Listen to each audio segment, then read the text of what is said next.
નારાયણ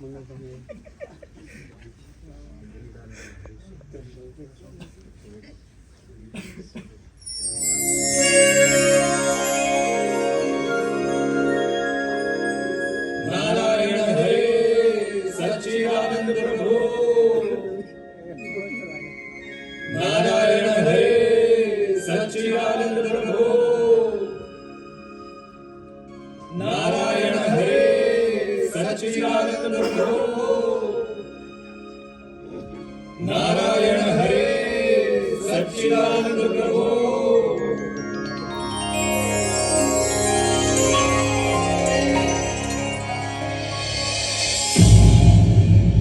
અરે અરે, જોડીમાં કાંઈ ન આપવું હોય તો ન આપે, પણ કોઈએ આપ્યું છે તે બગાડતા શું કામ હશે?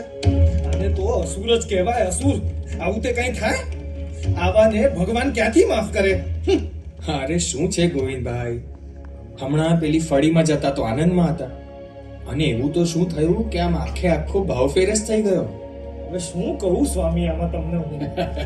ગોવિંદભાઈ, તમારા મોઢા સામે તો જુઓ, જાણે કોઈએ અગ્નિમાં તપાવ્યું હોય ને એવું લાલ થઈ ગયું છે. જવા દો ને સ્વામી, કેવા નાલાયક લોકો હોય છે અમુક. અરે અરે ગોવિંદભાઈ, પણ થયું છે શું? સ્વામી, આ પેલા ઘરમાંથી એક બહેને ભિક્ષા માટે બૂમ પાડી. હું તો ઉત્સાહથી ત્યાં ગયો, મેં તો જોડીએ ફેલાવી, પણ જેની બુદ્ધિને લકવો મારી ગયો હોય પછી ક્રિયા પણ એવી જ થાય ને. આ જોયું તમે પેલી બાઈએ શું નાખ્યું? બધું જ અનાજ બગાડી નાખ્યું. શું કાકરા વાળું અનાજ આપ્યું ભિક્ષામાં? અરે સ્વામી, એવું આપે તોય કાંઈ નહીં, અનાજ વીણીને સાફ કરી લઈએ. તો શું જંતુવાળું આપ્યું? તો એને પાણીથી ધોઈને પણ વાપરી શકાય સ્વામી. અરે ગોવિંદભાઈ, એવું તે ઓલી ભિક્ષામાં શું નાખ્યું? વાતની સીધી ફોડ પાડો ને. હા ગોવિંદભાઈ, એવું તે શું આપ્યું કે તમારો પારો આસમાને ચડી ગયો? આ જુઓ સ્વામી, જુઓ અર્જણભાઈ, આ અનાજની જોડીમાં ગંદુ પોતું નાખ્યું છે, પોતું. આવું તે કઈ થતું હશે? જે જમીનને ઉધેજ ગ્રસ્ત કરી લીધી હોય ત્યાં હરિયાળી ક્યાંથી ઉગે? અરે ગોવિંદભાઈ, આ તમે શું બગડો છો? જેના મનમાં જ પૂર્વગ્રહના કીડા પડ્યા હોય એનું ભગવાન ભલું કરવા ઈચ્છે ને તો પણ ભલું ન થાય. અરે ગોવિંદભાઈ, આમ ગમે તેમ બોલવાનું બંધ કરી કાઢો મસોતું જોઈએ તો ખરા. હા ઠીક છે સ્વામી, તમે કહો છો એટલે. લ્યો લ્યો. તો આ છે મસોતું? હા, તો શું આ મસોતું આપ્યું છે ભિક્ષામાં? હે?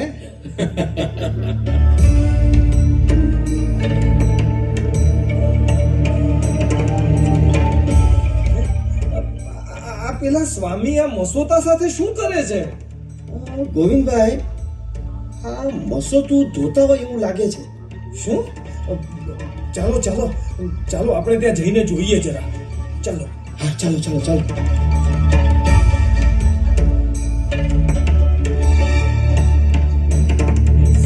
સ્વામી, સ્વામી, આ શું કરો છો? હા સ્વામી. અરે આ પોતું ધોઉં છું. અરે અરે પણ સ્વામી, આ ધોવાનો પ્રસંગ નથી. મને તો શાપ આપવાનું મન થાય છે, શાપ આપવાનું. આ તો ગરીબને ત્યાં ધાડ પડ્યા જેવી હાલત થઈ આપણી સ્વામી. આમ પણ ઝોળીમાં માંડ દિવસ પૂરો થાય તેટલું અનાજ આવતું હોય, તેમાં વળી આવું કર્યું. ગોવિંદભાઈ, આમાં શાપ શું આપવાનો? અરે પણ અરે ગોવિંદભાઈ, આ જોડી શું છે ખબર છે તમને? આ જોડી તો આપણી સંસ્કૃતિ છે. એકે ભારતીય એવો નહીં હોય જેના પૂર્વજોએ જોડી ન માંગી હોય. અરે આપણું અસ્તિત્વ જોડીના કારણે છે ગોવિંદભાઈ. આ જોડી તો આપણી શાન છે. આ જોડીએ રાષ્ટ્ર સર્જન, વ્યક્તિ સર્જનના કાર્યો કર્યા છે. અને આ જોડી તો આપણું વ્યક્તિત્વ છે, આપણું ચારિત્ર્ય છે. હવે આપણા વ્યક્તિત્વ અને ચારિત્ર્ય પર નિર્ભર છે કે જોડીમાં આવેલી ભિક્ષાને આપણે કઈ ભાવનાથી જોઈએ છીએ. ગોવિંદભાઈ, આ જોડી તો આપણા માટે વધુ ગૌરવવંતી છે, કારણ કે આપણા ઈષ્ટદેવ ભગવાન સ્વામિનારાયણે આ જોડીને પોતાના ખભા પર ધારણ કરી ભિક્ષા માંગી છે. અને ગોવિંદભાઈ, આપણા ઈષ્ટદેવે જ જોડીમાં આવેલી ખોરી જાળને અંગીકાર કરી આપણને શીખવ્યું છે ને કે આપણી જોડીમાં કોઈ પણ કંઈ પણ આપે તો તેનો ભાવ અગત્યનો નથી, પણ આપણી ભાવના અગત્યની છે. એમણે જ આપણને ભણાવ્યું છે. ગાલિદાનમ તાડનમ ચકૃતમ કુમતિ ભીર્જનૈઃ ક્ષંતવ્યમેવ સર્વેષામ ચિંતનીયમ હિતમ ચ તૈઃ. એટલે ગોવિંદભાઈ, આ લો પોતું ધોઈ નાખ્યું છે, એને ક્યાંક સૂકવી આવો. સારું સ્વામી, લાવો ત્યારે. નારાયણ હરે સચ્ચિદાનંદ પ્રભુ. નારાયણ હરે સચ્ચિદાનંદ પ્રભુ. નારાયણ હરે સચ્ચિદાનંદ પ્રભુ.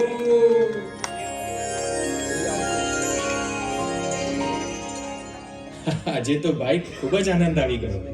જોડી માંગતા માંગતા ક્યારે સંધ્યા થઈ ગઈ ખબર જ ન પડી. ચાલો ચાલો આપણે આરતી કરી લઈએ. હા હા, ચાલો ચાલો ચાલો, આરતી કરી લઈએ. ચાલો ચાલો. હા, ચાલો ચાલો ચાલો ચાલો. ગોવિંદભાઈ, પેલું પોતું તમે સૂકવેલું ને તે લઈ આવો. પોતું? સ્વામી, તે પણ હમણાં આરતી ટાણે? હા. વળી પાછું ક્યાં મગજ બગાડો છો સ્વામી? અરે ગોવિંદભાઈ, લઈ તો આવો, પછી પ્રશ્ન પૂછો. ભલે સ્વામી, તમે કહો છો તો લઈ આવું છું.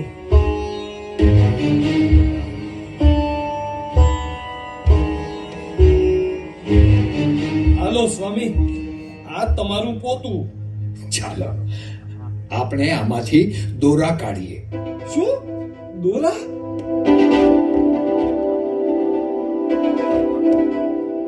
ગોવિંદભાઈ, આ આરતી ટાણે આ બંને મહાત્મા શું કરવા બેઠા? હે, આ મસોતામાંથી દોરા કાઢીને કરશે શું?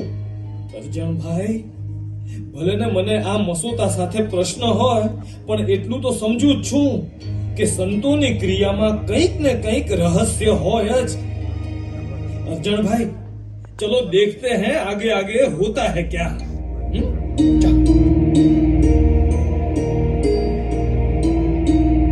ઓહો, સંતો તમે તો ખરી કરી હો. આ સામાન્ય મસોતાને પણ ભગવાનની સેવામાં લાવી દીધું. હે, આરતીની ડિબેટ બનાવીને. અર્જણભાઈ, હું તમને નહોતો કહેતો, સંતોની દરેક ક્રિયામાં રહસ્ય હોય જ. જુઓ ભાઈઓ, ભલે તે બાઈએ કુભાવથી આપણી જોડીમાં પોતું નાખ્યું, પણ આપણે તો એના દાનનો સ્વીકાર કરી શ્રીજી મહારાજના ચરણોમાં ધરી દેવાનું અને એના કલ્યાણ માટે શ્રીજી મહારાજને પ્રાર્થના કરવાની. આ જ આપણી શિક્ષા છે ને. ધન્ય છે તમને સ્વામિનારાયણીય સાધુતા વાળા સંતોને. અને ધન્ય છે આવી ઉચ્ચ શિક્ષા આપનાર ભગવાન સ્વામિનારાયણને. ધન્ય છે. ચાલો ચાલો અર્જણભાઈ, આપણે આરતીમાં જોડાઈએ. ચાલો. હા, ચાલો ચાલો ચાલો.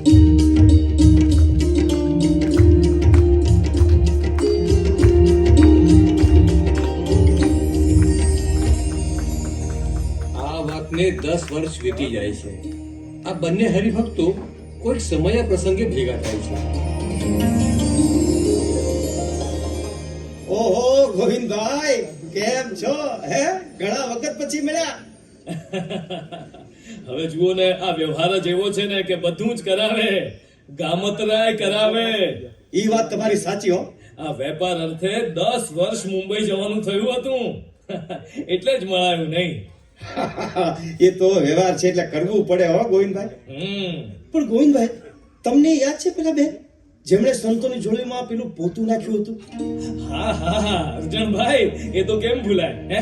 અને તમને યાદ છે, સંતોએ એ મસોતાની ડિબેટ બનાવી હતી.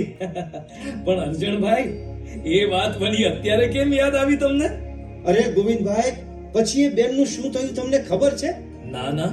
સત્સંગમાં અને આખા ગામમાં એવી વાત થાય છે કે એ ભાઈ હમણાં થોડા વખત પહેલા ધામમાં ગયા, ત્યારે શ્રીજી મહારાજ સ્વયં પેલું પોતું લઈને એમને તેડવા પધારેલા.